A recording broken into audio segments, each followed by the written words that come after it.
Grab your tea or coffee, sit back, and relax. Today, I'll tell you about the morning 2,300 tons of fertilizer erased an American town, the deadliest industrial disaster in U.S. history that killed more people than Pearl Harbor's civilians, yet remains forgotten. If you are ready, let's begin.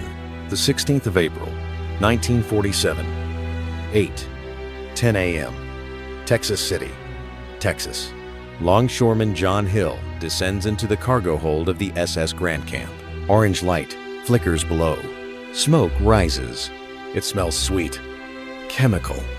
Wrong. He grabs a jug of water and pours it onto the smoldering paper bags. The smoke thickens. Hill coughs, climbs back out, and calls for help. Above him, Captain Charles de Guillabon makes a decision that will kill 581 people. No water on the cargo. It will ruin the fertilizer. Use steam instead. 63 minutes until detonation. Why did the captain fear water more than fire? We'll come back to that.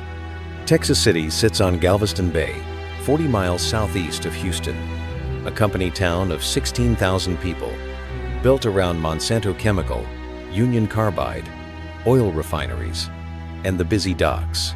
On Pier O, 3 Liberty ships rest in the morning sun. The Grandcamp, the High Flyer, the Wilson B. Keene. Longshoremen move through the Grandcamp's hold, loading fertilizer-grade ammonium nitrate bound for war-ravaged France. A gift from America. Help for European farmers to rebuild their shattered fields. The paper bags say nothing about explosives. Volunteer firefighter Fred Dowdy is off duty at home. His 27 colleagues are scattered around town at hardware stores, gas stations, kitchen tables. Small-town volunteers. They'll respond if called. One of them will survive what's coming. 27 will not. The mayor, Curtis Trahan, 28 years old, a decorated World War II veteran, tells people Texas City is peaceful now, safe, a good place to raise kids. At 8:15 a.m., children walk to school. Mothers hang laundry. Refinery workers change shifts. Beneath the Grandcamp's deck, the temperature climbs. Here's what almost nobody on that dock understands in 1947. Ammonium nitrate isn't just fertilizer.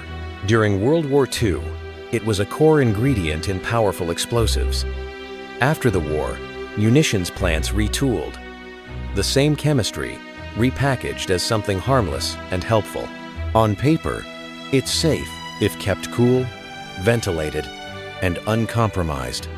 But under heat, pressure, and contamination, ammonium nitrate starts to decompose. It releases gases.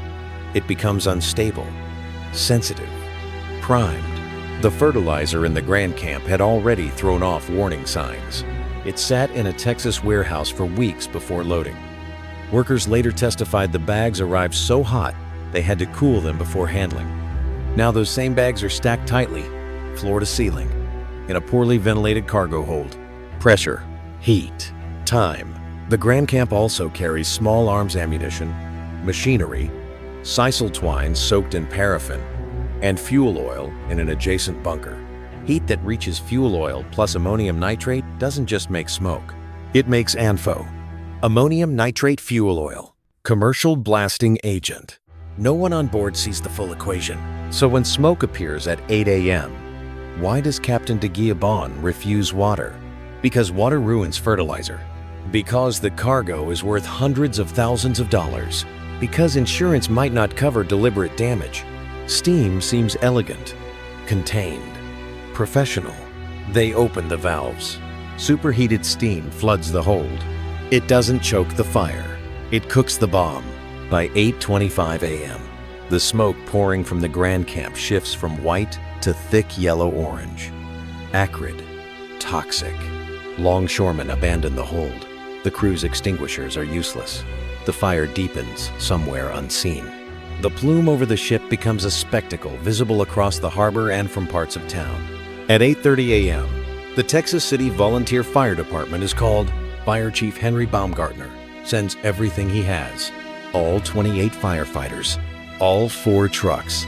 They arrive at 8:45 a.m. They stretch hose lines, but the decks are so hot that water flashes into steam on contact. It looks like fog rolling across the ship, mixing with chemical smoke. Standard procedure says, attack the fire. So they go aboard. Firefighters, longshoremen, crew. On the pier and surrounding rooftops, hundreds of onlookers gather to watch. A ship fire is dangerous, yes, but it's also fascinating. Nobody warns them back. Almost nobody understands what is in that hold. By 9 a.m., the Grandcamp lists slightly. The mooring lines creak. Inside the hold, temperatures push past 200 degrees Celsius. Metal groans. The hull swells. The ship is turning into a pressure vessel. At this moment, the Grandcamp is no longer just a freighter. It's a bomb on a timer no one can see. Coast Guard vessels stand by. Tugboats idle, ready to help. From a distance, it still looks like a crisis people know how to handle. For 3 long seconds, the harbor holds its breath. Nobody expects annihilation. 9:12 a.m. and 4 seconds. Ammonium nitrate in hold 4 detonates. In a fraction of a second, 2,300 tons of fertilizer turn into superheated gas. The Grandcamp doesn't simply explode, it disappears. The steel hull is shredded into high-velocity fragments. Deck, masts, superstructure, converted into shrapnel. The blast wave slams outward at supersonic speed, faster than the sound that follows it. Within roughly 2,000 feet of the ship, almost every human being is killed instantly. The firefighters, on the dock, and on deck. The longshoremen, the bystanders, the office workers at Monsanto, gone. Some bodies are never found. Others are never identified. A fireball climbs nearly 2,000 feet into the sky. A mushroom cloud rises over Texas City before that shape has a name in the public imagination. 2 small planes flying overhead are swatted from the sky. Pilot and passenger erased so completely, their identities are lost to history. The shockwave shatters windows in Houston, 40 miles away. It's recorded on seismographs as far as Denver. People in Louisiana think a storm has struck. Then comes the water. The explosion hurls a wall of it into the port, up to 15 feet high. A wave of harbor water, fuel oil, debris, and human wreckage slams into piers and shorelines, submerging warehouses and flipping cars. A 150-foot oil barge is thrown onto dry land and left there like a toy. Burning cargo rains down. Bales of sisal twine soaked in wax fall across the city like firelighters. Roofs ignite. Fields catch. The nearby Monsanto chemical plant collapses. Tanks rupture. Toxic chemicals burn and spill. Chain reaction fires spread through the industrial district. At home, off-duty firefighter Fred Dowdy feels the blast shake his house. Pictures crash to the floor. Windows crack. He rushes outside and sees the cloud. In that moment, he understands something very few people in Texas City have realized yet. His entire department is gone. 11-year-old Julio Luna is walking to school when the blast hits. The shockwave lifts him and throws him into a ditch. His ears are ringing. For a moment, he's blind. When his vision clears, his world has changed. Homes are flattened. Glass litters the streets. Fires burn in every direction. People stumble and scream, covered in blood and dust. Julio runs home. His mother is alive. His father, who worked at the docks, is not coming back. They will never find his body. Mayor Curtis Trahan's office convulses as the explosion rips through town. He runs toward the waterfront. What he finds looks like a war zone. Warehouses pulverized, rail cars twisted and overturned, pipes, gantries, and vehicles flung like scrap. No working fire trucks, no surviving fire crews. Water mains shattered. Texas City has no functioning fire department, no siren system, no formal disaster plan. So Trahan improvises. He sets up a makeshift command post at the high school. He pulls in help wherever he can find it. volunteers pour in from neighboring towns: Galveston, Lamarck, Hitchcock. Soon, firefighters and rescue teams are driving and flying in from Houston, from across Texas, from across the country. But as they fight the fires and dig through the rubble, a new problem grows. The SS High Flyer is burning.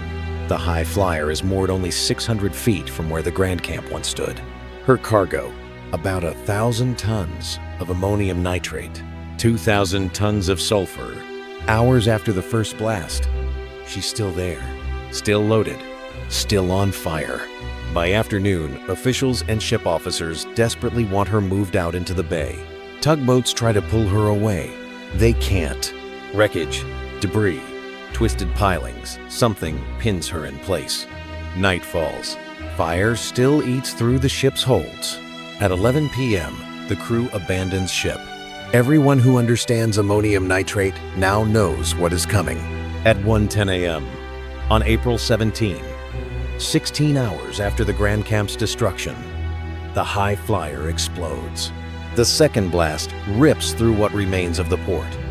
It tears open new fires, new structural collapses, more casualties. The Wilson B. Keene, loaded with flour and berthed nearby, is torn apart and sinks. Rescuers who've been working non-stop for 16 hours are knocked down by the shock wave. Some are injured by flying metal. Some narrowly survive the same fate that claimed the first wave of firefighters. The numbers climb. In the end, 581 people are confirmed dead. At least 113 are listed as missing bodies, never recovered. Another 63 are buried without names. A community erased in layers. Those killed instantly. Those never found. Those never identified. In the Texas City Museum today, there is a small object that holds this story in silence. Fire Chief Henry Baumgartner's pocket watch. Its glass shattered. Its hand stopped around 9:13 a.m. Not because the explosion magically froze time, but because he and his men lived just long enough for the watch to tick on seconds, maybe a minute before heat and force destroyed everything. An entire fire department walked onto a burning ship. None of them walked off. After the smoke clears, lawyers arrive. This becomes the first great test of the Federal Tort Claims Act, a mass lawsuit against the United States government. More than 8,000 plaintiffs sue for $200. Their argument is simple. The government produced and packaged this ammonium nitrate in wartime plants. It knew, or should have known, the risks. It failed to label, regulate, and control its transport. The case, Dalehite versus United States, reaches the Supreme Court in 1953. The government blames not itself, but decisions on the ground. The captain who chose steam over water, the chaotic conditions of a busy port. In a narrow decision, the court rules for the government. Legally, no one in Washington is responsible. Justice Robert Jackson, in dissent, writes that there is little comfort in telling grieving families that the negligence that killed their loved ones was simply too high level to be punished. The survivors get almost nothing, but the regulations come anyway. In the early 1950 seconds, new ammonium nitrate safety standards are drafted. Temperature limits, ventilation rules, restrictions on storing it near fuel or other combustibles, clear labeling, maritime codes for dangerous cargo. Texas City's dead begin to shape laws worldwide. Texas City itself rebuilds. New refineries open. Jobs return. Life, on the surface, goes on. But the people who lived through it do not walk away unchanged. Julio Luna carries the images of that morning all his life. Mayor Trahan, the war hero who thought he'd left horror behind in Europe, spends decades with the invisible wounds we now call PTSD. Fred Dowdy, the one firefighter who wasn't on the dock when the Grandcamp blew, helps lead the response, then serves for years in a rebuilt apartment. He rarely speaks publicly about that morning, because how do you put into words watching your entire crew vanish in a single flash? Today, when people talk about great American disasters, they mention Triangle Shirtwaist, Coconut Grove, Iroquois Theater. They mention industrial fires, mine collapses, plane crashes. But not always Texas City. A disaster that rivaled a small nuclear blast in power. A mushroom cloud over an American town. A ship turned into a pressure bomb by cargo no one respected enough to understand. The 16th of April, 1947, 8:10 a.m. John Hill climbs down into the Grandcamp's hold. Orange light. Sweet smoke. He does not know he has 62 minutes to live. The captain does not know he has ordered his own death. The firefighters do not know they are walking into a blast radius. The onlookers do not know their safe distance is a lie. And that is the true horror of Texas City. Not just that it happened, but that it could have been prevented 100 different ways. If the fertilizer hadn't baked in a warehouse, if it hadn't been packed tight without ventilation, if someone had doused that small fire with water immediately, if anyone had banned ammonium nitrate from sharing space with fuel oil and waxed fibers, if the chemistry had been treated with as much respect as the prophet, they didn't. At 9:12 a.m., 2,300 tons of fertilizer became one of the largest non-nuclear explosions in human history. 581 people died, most of them trying to help. Today, the Grandcamp's anchor sits in a memorial park, 2.5 miles from where it once hung from her bow. A slab of steel that flew like a thrown knife. Beside it, a marble wall carved with 581 names. And one unanswered question that reaches far beyond Texas City. How many disasters are we quietly preventing right now? And how many are we silently building? If you enjoy the video, please like it and subscribe for more. See you in the next one.